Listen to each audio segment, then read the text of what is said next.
से हनीमून पर मेघालय पहुंचे नवविवाहित दंपति राजा रघुवंशी और सोनम की यात्रा एक दर्दनाक रहस्य में तब्दील हो गई, जिसने न केवल मेघालय पुलिस बल्कि मध्य प्रदेश और उत्तर प्रदेश के पुलिस विभागों को भी सतर्क कर दिया।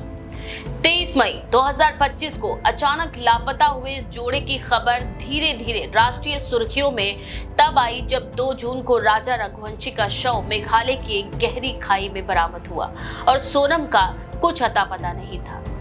इस पूरे मामले ने एक अप्रत्याशित मोड़ तब लिया जब सोनम उत्तर प्रदेश के गाजीपुर में नाटकीय अंदाज में पकड़ी गई। उसके साथ 3 और लोगों को भी गिरफ्तार किया गया, जिनमें 2 मध्य प्रदेश और एक उत्तर प्रदेश का निवासी था। अब एक और फरार आरोपी की तलाश की जा रही है।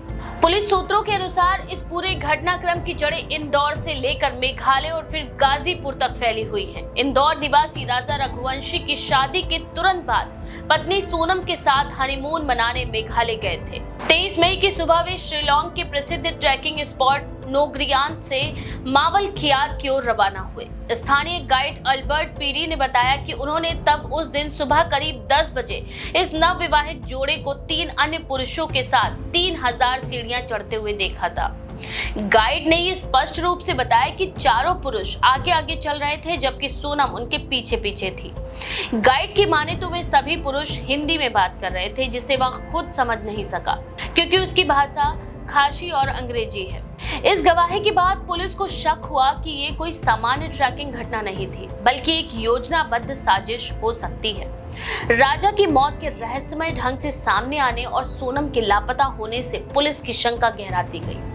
पुलिस को यह भी पता चला कि सोनम के संपर्क में कुछ संदिग्ध लोग थे जो कि शादी से पहले और बाद में उससे जुड़े रहे। ये तीनों संदिग्ध, जिन्हें अब गिरफ्तार कर लिया गया है, कई दिनों से सोनम के साथ थे और मेघालय में भी वे उसकी ट्रैकिंग यात्रा में शामिल थे। राजा रघुवंशी का शव 2 जून को उस खाई से बरामद हुआ, जिसे देखने के बाद कई सवाल उठने लगे। खाई तक पहुंचने के लिए एक लोहे की रेलिंग पार करनी पड़ती है जो लगभग 4 फीट ऊंची है। पुलिस इस बात की जांच कर रही है कि राजा वहां तक पहुंचा कैसे, क्या वह गिरा या उसे धक्का दिया गया।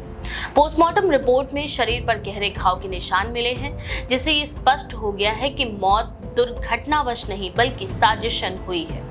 वहीं सोनम का कई दिनों तक कोई सुराग नहीं मिला। उसके मोबाइल का नेटवर्क बंद था, सोशल मीडिया गतिविधियां ठप थी और बैंक ट्रांजैक्शन भी शून्य हो गया था।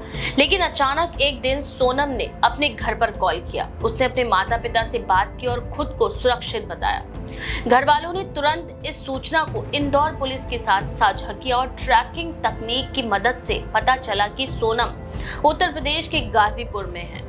इंदौर और मेघालय पुलिस ने मिलकर एक ऑपरेशन चलाया और सोनम को गाजीपुर से हिरासत में लिया गया। उसके साथ 3 अन्य लोगों को भी गिरफ्तार किया गया, जिनकी पहचान अभी सार्वजनिक नहीं की गई है। लेकिन पुलिस सूत्रों का कहना है कि इनमें से 2 मध्य प्रदेश के हैं और एक उत्तर प्रदेश से है। चौथे आरोपी की तलाश में पुलिस कई शहरों में छापेमारी कर रही है। गिरफ्तारी के बाद सोनम को गाजीपुर से मेघालय ट्रांजिट रिमांड पर भेजा गया है। अब वह मेघालय पुलिस की कस्टडी में है, जहां उसे लंबी पूछताछ की जा रही है। पुलिस ये जानने की कोशिश कर रही है कि क्या राजा की हत्या में सोनम की कोई सीधी भूमिका थी या वह किसी साजिश का शिकार थी। शुरुआती जांच में ये संकेत मिला है कि सोनम घटना के दिन उन तीनों पुरुषों के साथ थी और राजा से उसकी झड़प भी हुई थी। मेघालय के डीजीपी आई नोन गरंग ने प्रेस कॉन्फ्रेंस में बताया कि ये मामला प्राथमिक तौर पर हत्या का है और चारों गिरफ्तार आरोपियों को इस मामले में सीधे तौर पर संलिप्त पाया गया है। उन्होंने बताया कि राजा की हत्या एक पुनर्नियोजित साजिश का हिस्सा लगती है, जिसमें भावनात्मक, व्यक्तिगत और संभवतः आर्थिक कारण हो सकते हैं। मुख्यमंत्री कॉनराड संगमा ने भी इस मामले में ट्वीट किया है और मेघालय पुलिस की सराहना की। उन्होंने लिखा कि इंदौर के राजा रघुवंशी की हत्या के मामले में पुलिस ने 4 अभियुक्तों को गिरफ्तार किया है और एक महिला ने आत्मसमर्पण किया है। साथ ही उन्होंने कहा कि एक अन्य आरोपी की गिरफ्तारी के लिए प्रयास जारी है। मीडिया और आम जनता में इस केस को लेकर काफी उत्सुकता है। कई टीवी चैनल्स पर इस मामले की सीसीटीवी फुटेज, गाइड के बयान और घटनास्थल की तस्वीरें दिखाई गई।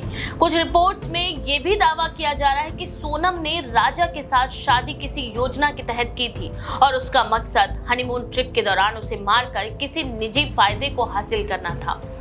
हालांकि इन दावों की पुष्टि अब तक आधिकारिक रूप से नहीं हो सकी है। इंदौर में राजा के परिजनों ने यह आरोप लगाया है कि सोनम का व्यवहार पहले से ही संदिग्ध था और वह शादी से कुछ दिन पहले ही अचानक सक्रिय हो गई थी। सोनम और राजा की शादी एक सामान्य समारोह में हुई थी, लेकिन उसके तुरंत बाद हनीमून की योजना कुछ ज्यादा ही जल्दीबाजी में बनाई गई थी। परिवार का मानना है कि यह हत्या एक साजिश का हिस्सा थी, जिसमें कुछ लोग पहले से ही शामिल थे। फिलहाल अब इस केस में जो मुख्य सवाल खड़े हो रहे वे ये हैं कि क्या सोनम की भूमिका सीधे तौर पर हत्या में थी या वह इन पुरुषों द्वारा इस्तेमाल की गई। क्या यह हत्या केवल व्यक्तिगत दुश्मनी या लालच का नतीजा थी या इसके पीछे कोई बड़ा गिरोह है जो नवविवाहित जोड़ों को निशाना बनाता है। पुलिस अब भी सभी electronic devices, CCTV footage, call record और सोशल मीडिया प्रोफाइल की मदद से जांच को आगे बढ़ा रही है। मीडिया द्वारा सामने लाए गए नए वीडियो में सोनम को गाजीपुर के एक इलाके में देखा गया था, जहां वह एक बेहद सामान्य कपड़ों में घूम रही थी। वीडियो वायरल होने के बाद स्थानीय लोगों ने पुलिस को सूचना दी और उसी के आधार पर उसकी गिरफ्तारी संभव हो सकी। गिरफ्तार किए गए तीनों पुरुष फिलहाल पुलिस की कड़ी निगरानी में हैं और उनसे लगातार पूछताछ की जा रही है। पुलिस सूत्रों का ये कहना है कि इन तीनों में से एक आरोपी ने कुछ अहम सुराग दिए हैं, जिनसे ये पता चल सकता है कि हत्या की योजना कब और कैसे बनी थी। इस केस की गूढ़ता को देखते हुए कुछ सामाजिक संगठनों और परिजनों ने सीबीआई जांच की मांग भी उठाई है। उनका मानना है चूंकि ये मामला 3 राज्यों से जुड़ा हुआ है, इसीलिए इसमें अंतरराज्यीय साजिश की भी संभावना को नकारा नहीं जा सकता। कुछ लोगों का ये भी कहना है कि सोनम और उसके साथियों को बचाने की कोशिश की जा रही है, क्योंकि उनमें से एक आरोपी किसी राजनीतिक रसूख वाला हो सकता है। हालांकि अभी तक पुलिस या प्रशासन की ओर से ऐसी किसी बात की पुष्टि नहीं की गई है। मेघालय पुलिस के साथ साथ इंदौर पुलिस भी इस मामले की निगरानी कर रही है और नियमित तौर पर सूचनाओं का आदान प्रदान हो रहा है। सोनम के परिवार वालों ने अभी तक कोई औपचारिक बयान नहीं दिया है, लेकिन उसके नजदीकी सूत्रों ने ये जरूर कहा है कि सोनम मानसिक तनाव में थी और वह खुद को निर्दोष बताती रही। उनके मुताबिक उसने राजा को नुकसान नहीं पहुंचाया और जो कुछ हुआ उसमें वह भी फंस गई। पुलिस के लिए अब ये चुनौती है कि वह डिजिटल सबूतों, गवाहों और परिस्थितियों के आधार पर यह साबित करे कि इस हत्या के पीछे किसका क्या रोल था। केस की चार्जशीट तैयार करने में अभी समय लगेगा, क्योंकि पुलिस को ये सुनिश्चित करना है कि वह हर पहलू से केस को मजबूत बना सके। इंदौर और गाजीपुर की स्थानीय अदालतों से सहयोग लेकर इस केस को निष्पक्ष और पारदर्शी तरीके से आगे बढ़ाया जा रहा है। इस घटना ने न केवल एक नवविवाहित जोड़े की दुखद दास्तान को जन्म दिया है, बल्कि ये भी दिखा दिया है कि किस तरह आधुनिक तकनीक और अंतरराज्यीय समन्वय से अपराधियों को ट्रैक करना और पकड़ना संभव हो गया है। मेघालय की शांत वादियों में हुई इस हत्या ने अब देश भर में बहस को जन्म दे दिया है कि क्या यात्रा स्थलों पर सुरक्षा के पर्याप्त इंतजाम है, क्या ट्रैकिंग मार्गों पर गाइड्स की भूमिका को और स्पष्ट और जवाबदेह बनाया जाना चाहिए। जैसे जैसे ये केस आगे बढ़ेगा और तथ्य सामने आएंगे, ये स्पष्ट होगा कि राजा रघुवंशी की मौत एक आकस्मिक घटना थी या विश्वासघात और लालच की एक पुनर्नियोजित पटका था।